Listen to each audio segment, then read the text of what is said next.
খানিকটি পড়তে বাপ মাকে বলবো ওদের পাছায় মারো ঝাঁটার বাড়ি, সব ঠিক হয়ে যাবে। করিও না। তবে এর ব্যাখ্যায় বলা হয়েছে প্রয়োজনে একটা মেয়ে তার স্কুল যেতে পারে, প্রয়োজনে একটা মেয়ে তার কলেজ যেতে পারে, প্রয়োজনে মেয়েটা ডাক্তারখানা যেতে পারে, প্রয়োজনে তার বাপের বাড়ি যেতে পারে, তার ভাইয়ের বাড়ি যেতে পারে, প্রয়োজন থাকলে যাবে, অন্যথায় বিনা কারণে একটা মেয়ে যেতে পারে না। কিন্তু সেই মেয়েরা আজকে স্লোগান দিচ্ছে যে আমরা কোরআনকে মানি না। যারাই বলে আমরা কোরআনকে মানি নাই তারাই আজকে লাঞ্ছিত হবে। শুধু তাই নয়, তারা ওই বুদ্ধিজীবীদের পাল্লায় পড়ে তারা আজকে বলছে আমাদের দেহ আমাদের মন, বাধা দিবে কেন অন্যজন, আমরা স্বাধীন, আমরা নারী, যা ইচ্ছা তা করতে পারি। এই স্লোগান মাঠে ময়দানে হচ্ছে, আমাদের দেহ আমাদের মন, বাধা দিবে কেন অন্যজন, আমরা স্বাধীন, আমরা নারী, যা ইচ্ছা তা করতে পারি। খানিকটি পড়তে বাপ মাকে বলবো ওদের পাছায় মারো ঝাঁটার বাড়ি, সব ঠিক হয়ে যাবে। পর্দার গর্দান উড়াবে এই বুদ্ধিজীবীরা তো মনে করছে। এই বুদ্ধিজীবীরা বলছে কি জানেন, ওরা আচ্ছা একটা কথা বলি, আপনার যে কটা লোক আছেন বাচ্চা বলেন তো, শিয়াল যদি বলে মুরগির স্বাধীনতা চাই, এটা মানাবে? কথা বলেন না জি, মানাবে জি? তো শিয়াল বলছে যে মুরগিরাকে মালিকরা সব বন্দি করে রেখেছে, এটা মুরগির উপরে অন্যায় করেছে, অন্যায় করেছে। আচ্ছা এই স্লোগান যদি কোনো নারীর নেই চলবে, আর মুরগি যদি বলে ঠিকই তো, শিয়াল ঠিকই বলেছে, আমরা মালিকেরা তত্ত্বাবধানে থাকবো, এটা হতে পারে না। আচ্ছা এবার ওই মুরগি যদি মালিককে এড়িয়ে যায়, না আমরা থাকবো না, আমাদের ছেড়ে দেন, আচ্ছা বলেন শিয়াল কি করবে?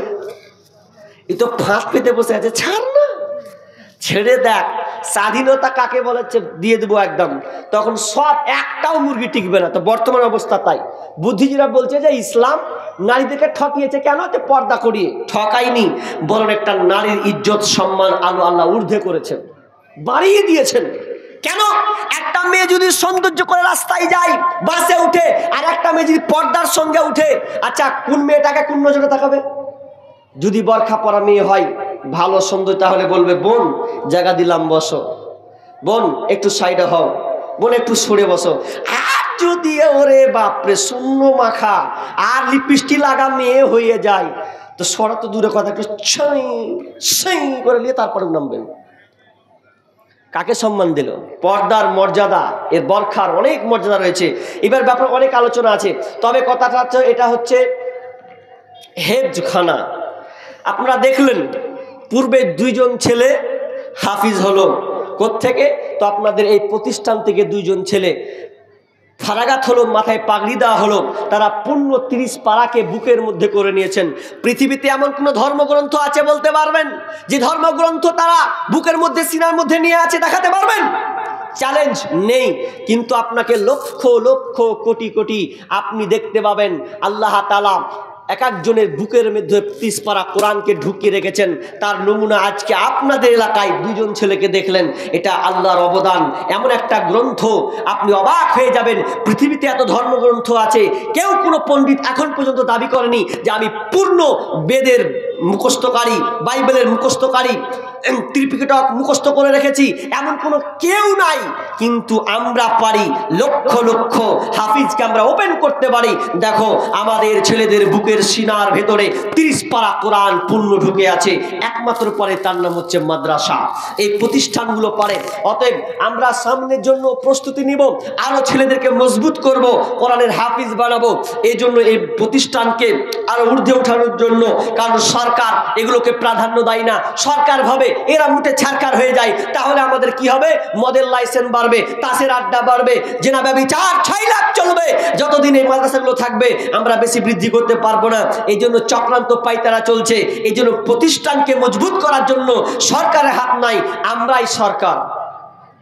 আমরাই সরকার, এই প্রতিষ্ঠানগুলোকে আমরাই ঊর্ধ্বে উঠাবো। আল্লাহ তাআলা আমাদেরকে যতটুকু সামর্থ্য দিয়েছে, এই সামর্থ্য অনুযায়ী নিজের খেটে খাওয়া উপার্জন থেকে আমরা আল্লাহ রাস্তায় দান করব। তার মধ্যে একটা মাধ্যম হচ্ছে মাদ্রাসা। এই মাদ্রাসাকে সাহায্য করবেন। এই আপনার টাকা দিয়ে কেউ মাস্টার হবে না, ডাক্তার হবে না, এরা আলেম হবে, হাফিজ হবে। আপনি মরে যাবেন, কিন্তু এই হাফিজরা আপনার এই প্রতিষ্ঠানে টাকা দেওয়ার প্রতিষ্ঠানে যতদিন পড়াশোনা করবে, আবার মসজিদ যাবে, আবার কোথাও যাবে, কোথাও বক্তব্য দিবে, আপনার ওই পরিশ্রমের টাকা দিয়ে যখন আপনি মরে গেছেন, সাদকায়ে জারিয়া হয়ে গেছে। মানুষ যখন মরে যায়, ইযা মাতাল ইনসানু ইনকাতা আনহু আমালুহু ইল্লা মিন সালাসা, মানুষ যখন মরে যায় সমস্ত আমল বন্ধ হয়ে যায়, কিন্তু তিনটা আমল কোনোদিন বন্ধ হবে না। একটা হচ্ছে সাদকায়ে জারিয়া। সাদকায়ে জারিয়া মানে সাদকায়ে জারিয়াতে ভাবি না যে আমার ছেলে দান দিবে, তারপর ওটা তো আছেই, সবচাইতে সাদকায়ে জারিয়া চলমান দান। আপনি বেঁচে আছেন, নিজের হাতে দিলেন, আমি নিজের হাতেই দিলাম, চলমান দান। আপনি মরে গেছেন, তাই আমার পর্যন্ত আপনি চলমান নেকি পেতেই থাকবেন। এরকম কেউ আছেন? প্রথমত একজন 5,000 টাকা দিনেওয়ালা, 5,000 টাকা। যদি পরে মনে 5,000 টাকা নিয়াত করে নাই আমার কাছে, 3,000 টাকা, 2,000 টাকা, 1,000 টাকা, এই আশায় উদ্দেশ্য নিয়ে যে আমি আল্লাহকে দিলাম, এখানে কোনো আবিজাবি কোনো সংস্কৃতি না, পূর্ণ কোরআন এবং হাদিস অধ্যয়ন শিক্ষা চর্চা করা হবে। এই জন্য একজন বলেন আল্লাহর রাস্তে। মা বোন কেউ আছেন? পাঠান দান আপনাদের আমার হাতে। কোন মা আছেন এই প্রতিষ্ঠানকে সহযোগিতা করার জন্য? আল্লাহ আপনার হাত দিয়ে, আল্লাহ আপনার ইনকাম দিয়ে আল্লাহ বলেছেন, বান্দা আনফিক ইয়া ইবনে আদম আনফিক উনফিক ইলাইকা, হে আদম সন্তান তুমি আমাকে দাও, আমি আল্লাহ তোমাকে দেব। আল্লাহ বলছেন তুমি আমাকে দাও, এর মানে কি আপনি আল্লাহকে দিয়ে আসবেন? এর মানে হচ্ছে যে তুমি আমাকে দাও, কিয়ামতের দিন আল্লাহ বলবে, বান্দা আমি তোমার কাছে চেয়েছিলাম দাওনি। বান্দা বলবে, আরে আল্লাহকে বলো কি, তুমি আমার কাছে চেয়েছিলে, কখন এলে আমার কাছে? তখন আল্লাহ বলে, বান্দা তোর কাছে একটা অসহায় গিয়েছিল, তুই দিসনি, ওটা আমার চাওয়া, আমি চেয়েছিলাম তুই দিসনি। তোর কাছে মাদ্রাসা থেকে লোক গিয়েছিল, তুই মুখ ফিরিয়ে নিয়ে নিয়েছিস। বরঞ্চ তোকে বলতে হতো যে আমার দুয়ারে একটা আলেমের পা পড়েছে, মানে এটা আমি গর্বিত। অনেকে মুখ ছিটকে চলে যায়, মুখে ব্যাকা করে বেরিয়ে চলে যায়, কিন্তু আপনাকে বুকে সাহস করে আরো গর্ব করতে হতো যে না, আমার দুয়ারে একটা আলেমের পা পড়েছে, মানে আমার মর্যাদা বেড়েছে। এইরকম আপনাকে খাস নিয়ত করতে হবে। তো একজন কে দিলেন এটা? আপনি দিলেন 500 টাকা। একজন বাপ বসে আছেন, তিনি স্টেজে বসেই 500 টাকা দিয়েছেন। আল্লাহুম্মা সাল্লি আলাইহি আল্লাহুম্মা বারিক আলা হায়াকালা বারাকাল্লাহ। রব্বুল আলামিন 500 টাকা দিয়েছেন। কি উদ্দেশ্যে দিয়েছেন জানি না। রব্বুল আলামিন তুমি অন্তরে জামি, তুমি আলিম বিজাতিস সদর। আল্লাহ যে নিয়তে দানটা করেছেন মাবুদ রে, এই দানটাকে তুমি কবুল করে নাও। রব্বুল আলামিন যতদিন থাকবে আল্লাহ তুমি ওনাকে সহি সালামতে রাখিও, হেফাজতে রাখিও, সংসারে শান্তি বইয়ে দিও, রুজি রোজগারে বরকত দিও, বালা মুসিবত দূর করে দিও, আমিন সুম্মা আমিন। একটা 500 টাকা পেয়েছি, 1000 টাকা 2000 টাকা দেনেওয়ালা নেই? যদি না থাকে 500 টাকা, মানে যেহেতু দেখেন লোক সংখ্যা কম, আপনাদের যদি 500-1000 টাকা করে একটু আগিয়ে আসেন, জীবনে কত টাকা যে আপনি খরচ করেছেন। আব্দুল্লাহ বিন মুবারক একটা আলেম ছিলেন, তো একটা মা আব্দুল্লাহ বিন মুবারক কাছে অভিযোগ করছে যে আমার বেটা সব দিয়ে দিচ্ছে, মাদ্রাসার মধ্যে দিচ্ছে, ঠেকান। আরেকজন ভাই 500 টাকা দিয়েছেন। আল্লাহুম্মা সাল্লি আলাইহি আল্লাহুম্মা বারিক আলা হায়াকালা বারাকাল্লাহ। আল্লাহ দানকে কবুল করে নাও, যে উদ্দেশ্যে দিয়েছে আশা পূর্ণ করে দাও, বালা মুসিবত দূর করে দাও।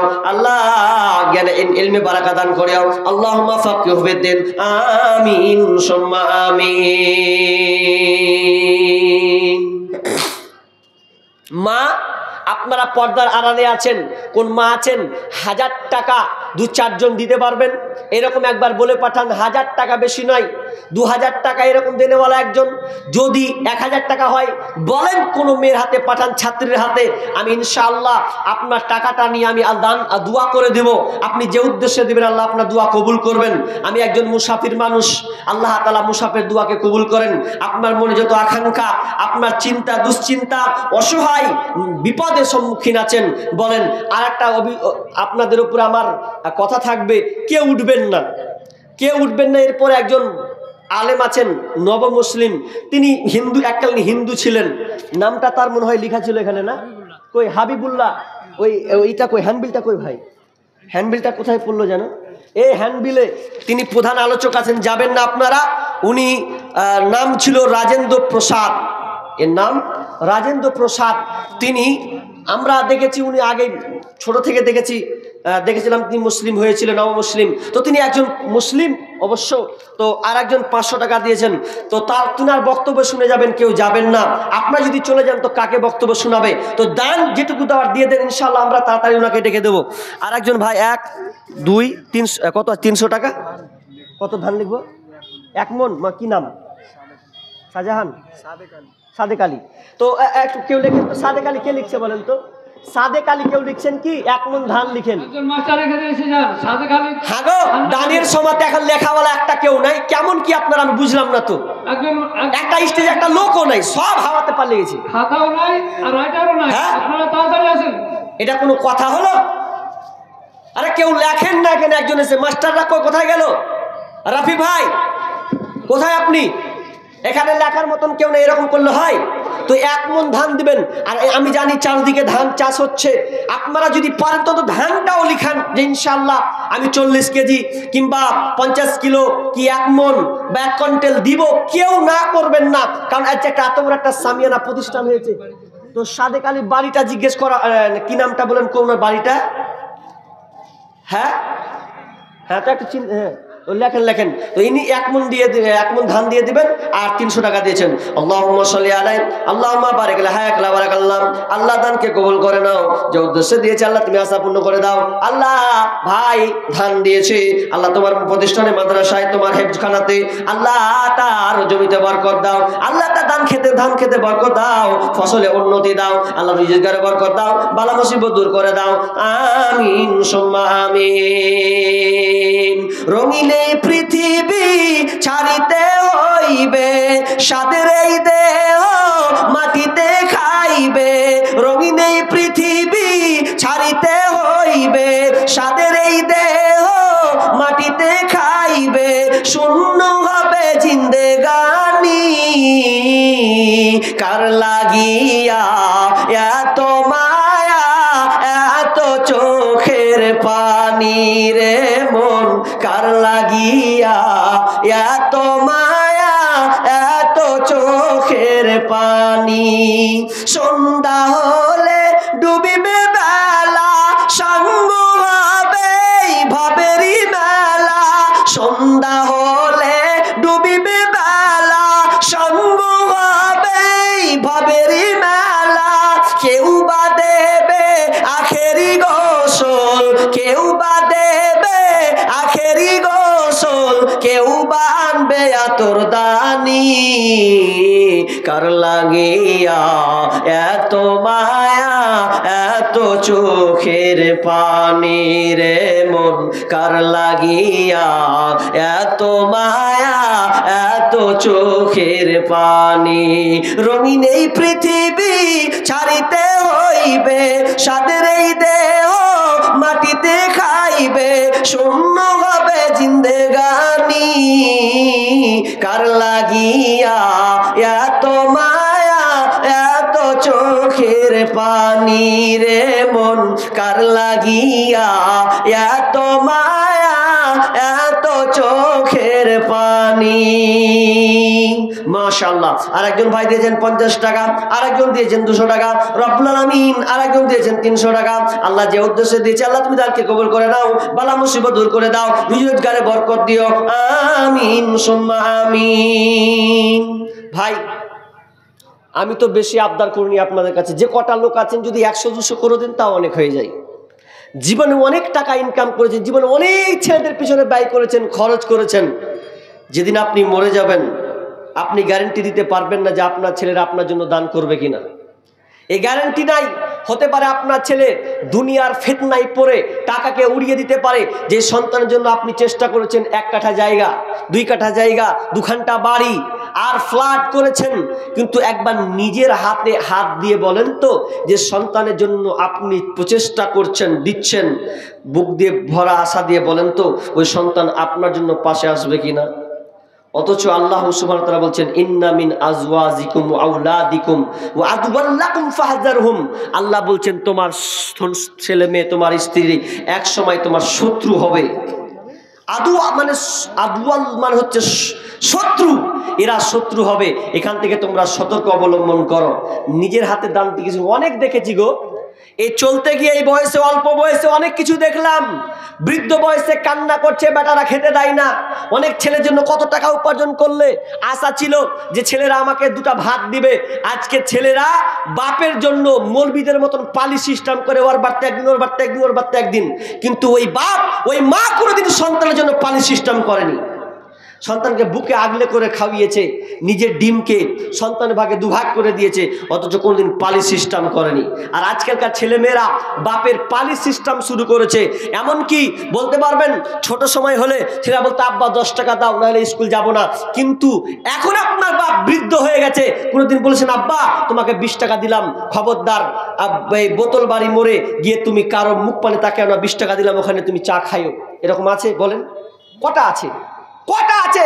আপনি নির্জনে একা বসে কাটছেন, আল্লাহ ছাড়া আপনার কেউ নাই। তো আপনি শেষ মুহূর্তে অন্তত আরেকজন বাপজি 100 টাকা দিয়েছেন, আল্লাহুম্মা সাল্লি আলাইহি আল্লাহুম্মা বারিক লাহা হায়াকালা বারাকাল্লাম, আল্লাহ দানকে আল্লাহ তুমি কবুল করে নাও রব্বুল আলামিন। আল্লাহ বাপজি যতদিন থাকবে দুনিয়াতে আল্লাহ তুমি তাকে সহি সালামতে রাখিও রব্বুল আলামিন। যেদিন মারা যাবে আল্লাহ তুমি, অনেক লোক আছে কালেমা পড়া তৌফিক পাই না, আল্লাহ তুমি বাপজিকে আল্লাহ তুমি কালেমা নসিব দিও, মুখে কালেমা তাইবা উচ্চারণ করার তৌফিক দান দিও, আমিন আমিন। বলেন ভাই আর কেউ আছেন? আরে টাকা না আছে বলেন না যে ইনশাল্লাহ ধান চাষ করেন আপনারা কেউ? বলেন না 2 কিলো 20 কিলো ধান দিয়ে দেবো, না না বলেন যে 1-2 বস্তা সিমেন্ট দেবো, এরকম বলেন যে 1 বস্তা সিমেন্ট দেবো, ইনশাল্লাহ দিয়ে দেবো। এসেছেন যখন নেকি সাদকায়ে জারিয়া করে যান।